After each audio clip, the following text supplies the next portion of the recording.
प्यारे बच्चों, इंग्लिश के ऑनलाइन क्लास में आपका स्वागत है।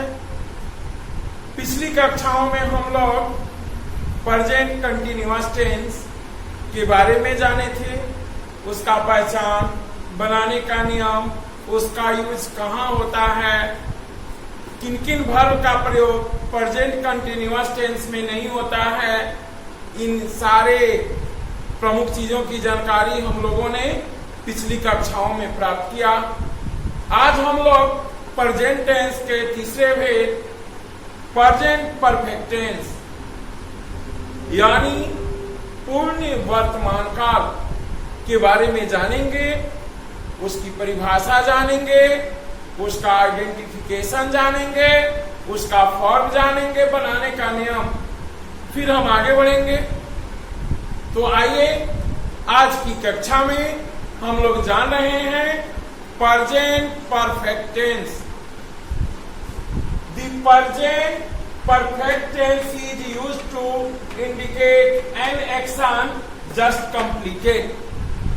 यह उसका डिफिनीशन है कि हम कैसे उसको जानेंगे कि कौन सा टेंस प्रेजेंट परफेक्ट टेंस का है। एक बार और हम देखें, the present perfect tense is used to indicate an action just completed।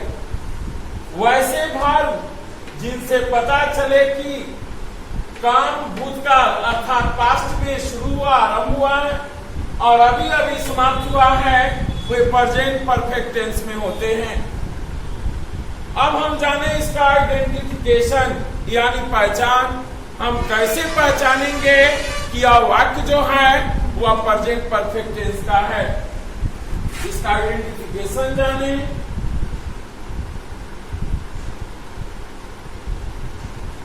जिस हिंदी क्रिया के अंत में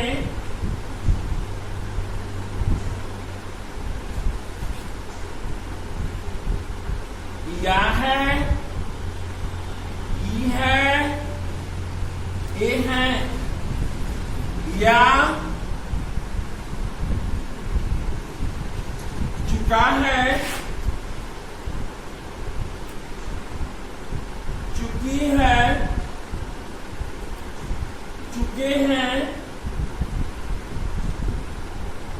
इत्यादि हो तो उसे प्रेजेंट परफेक्ट टेंस कहते हैं।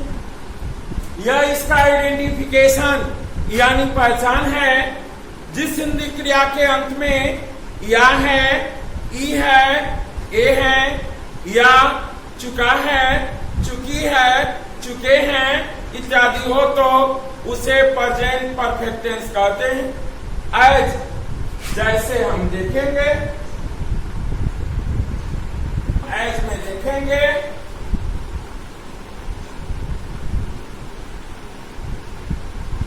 मैं बाजार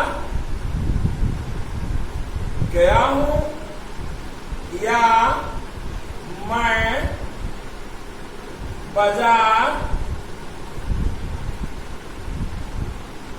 जा चुका हूं।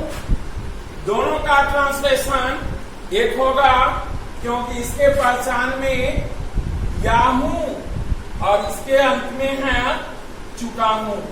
इसके अंत में या हूं, इसके अंत में चुका हूं। यह वाक्य जो होगा यह उसका एग्जाम्पल हो गया। अब दूसरा देखिए, दूसरा एग्जाम्पल,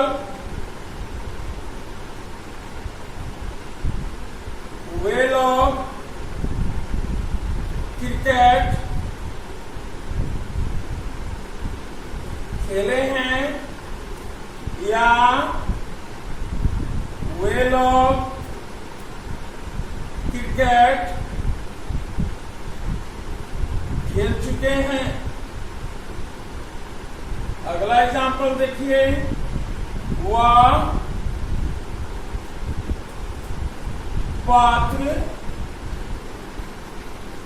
लिखी है या वह पत्र लिख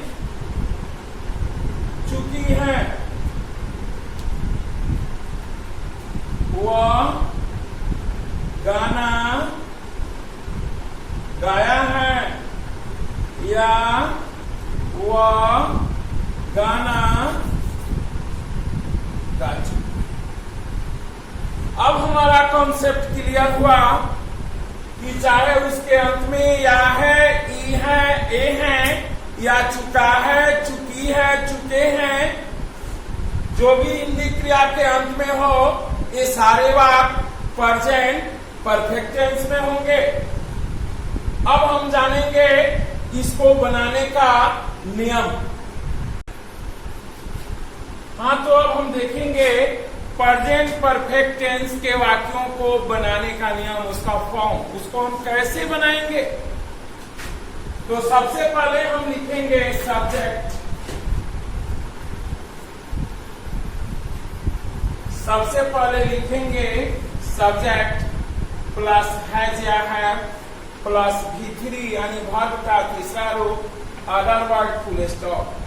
अब मैं आप लोगों का ध्यान थोड़ा सा आकृष्ट कराना चाहता हूं कि वर्ब के रूपों की जानकारी आपके लिए बहुत ही आवश्यक है। वर्ब के 5 रूप होते हैं, V1, V2, V3, V4, V5। V1 हो गया वर्ब का पहला रूप, V2 और V3 वर्ब का दूसरा और तीसरा रूप आपको खुद याद करना होगा। चौथा रूप के लिए नियम है, वर्ब के चौथे रूप यानी V1 प्लस ING।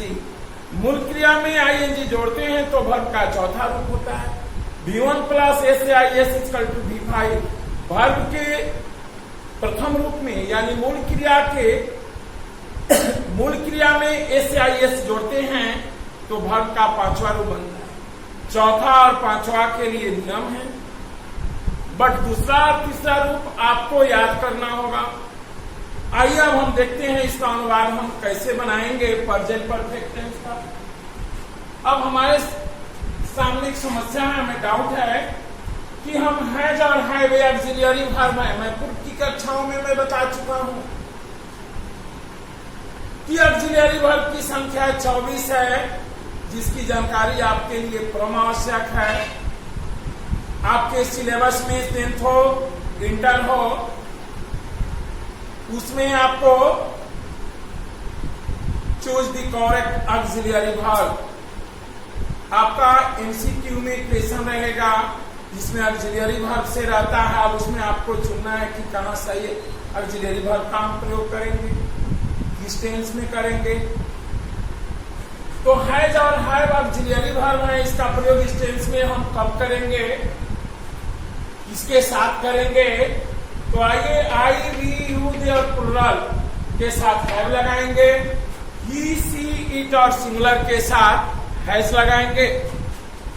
ऐसे भी आप जब सिंटेक्स में जाएंगे तो आपको पढ़ना है सिंगुलर सब्जेक्ट टेक्स्ट से singular verb and plural subject text से प्लुरल वर्ब, अर्थात एक वचनकर्ता के साथ एक वचन क्रिया और बहुवचनकर्ता के साथ बहुवचन क्रिया का प्रयोग किया जाता है।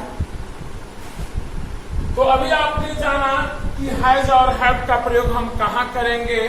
आइए हम एक एग्जाम्पल बनाएं कैसे हम यानी जिस हिंदी क्रिया के अंत, चूंकि मैं इसका आइडेंटिफिकेशन आपको बताया हूं कि जिस हिंदी क्रिया के अंत में या है, ई है, ए है, या चुका है, चुकी है, चुके हैं इत्यादि हो तो उसे हम प्रेजेंट परफेक्ट टेंस कहते हैं। अब हम ट्रांसलेशन बनाएंगे एज।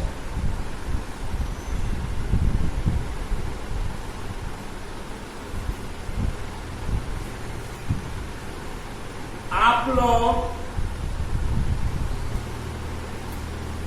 अंग्रेजी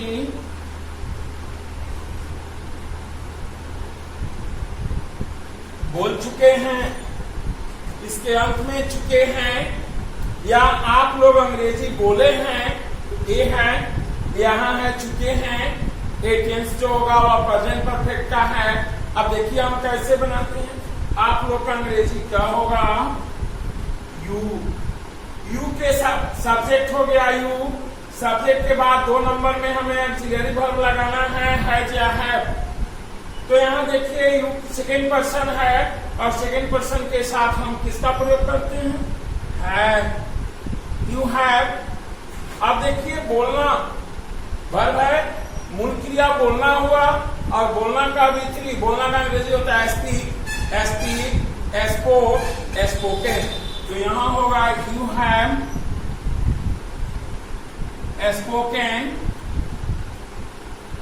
इंग्लिश। आप लोग अंग्रेजी बोल चुके हैं। चलिए अब हम दूसरा ट्रांसलेशन बनाते हैं। वह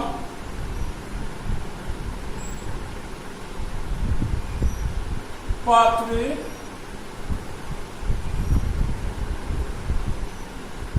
लिख चुकी है। वह का क्या होगा, सी थर्ड पर्सन है और थर्ड पर्सन के साथ ऑक्सिलरी वर्ब आएगा हैज। तो सी has written A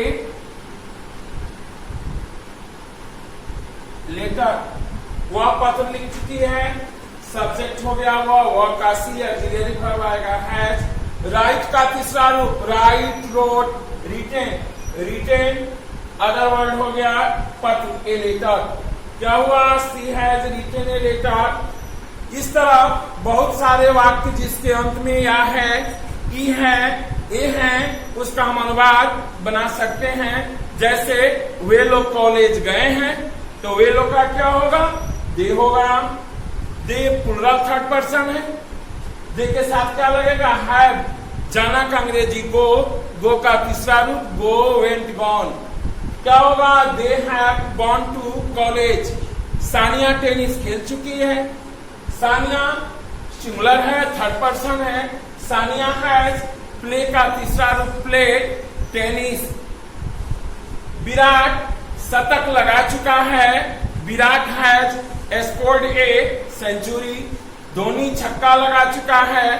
Dhoni has hit a sixer. इस तरह इससे रिलेटेड जिसके अंत में या है, ई है, ए है अथवा चुका है, चुकी है, चुके हैं हो, उसका हम अनुवाद बना सकते हैं। इसके आगे की जानकारी हम अगली कक्षाओं में लेंगे।